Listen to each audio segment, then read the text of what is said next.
ఇంద్రుడు కర్ణుడు కవచకుండలాలను ఎందుకు దానంగా అడిగాడో మీకు తెలుసా?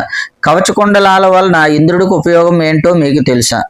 కర్ణుడు సూర్యదేవుని వరం వల్ల పుట్టాడు. అతను పుట్టినప్పుడే అతని శరీరానికి సహజంగా దివ్యమైన కవచం మరియు కుండలాలు ఉండేవి. ఈ కవచకుండలాల శక్తి ఏంటో తెలుసా? ఎలాంటి ఆయుధం కూడా కర్ణుడిని చంపలేదు. యుద్ధంలో అతను దాదాపు అజేయుడు. దేవతలు కూడా అతన్ని ఓడించడం చాలా కష్టంగా మారిపోతుంది.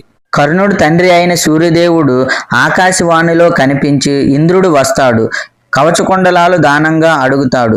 అవి ఇవ్వకు, అవే నీకు ప్రాణరక్ష అంటూ హెచ్చరించాడు. దానికి కర్ణుడు ఏమన్నాడో తెలుసా? నా ప్రాణం పోయినా పర్వాలేదు, కానీ కర్ణుడు దానం చేయలేదు అనే మాట నాకు వద్దు అని అన్నాడు. తరువాత ఇంద్రుడు బ్రాహ్మణ వేషంలో కర్ణుడి దగ్గరకు వచ్చి నీ కవచకుండలాలు దానంగా ఇవ్వు అని అన్నాడు.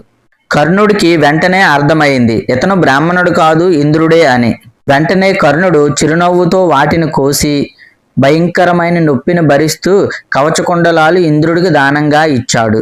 కర్ణుడి త్యాగానికి మెచ్చిన ఇంద్రుడు తన దివ్యాస్త్రమైన శక్తి ఆయుధం ఇచ్చి ఒక్కసారి మాత్రమే దీన్ని ఉపయోగించాలి అనే ఒక షరతు పెట్టాడు. ఇంద్రుడు తన కుమారుడైన అర్జునుడిని కాపాడుకోవాలనే ఆరాటం వల్లనే కర్ణుడు కవచకుండలాలను దానంగా అడిగాడు.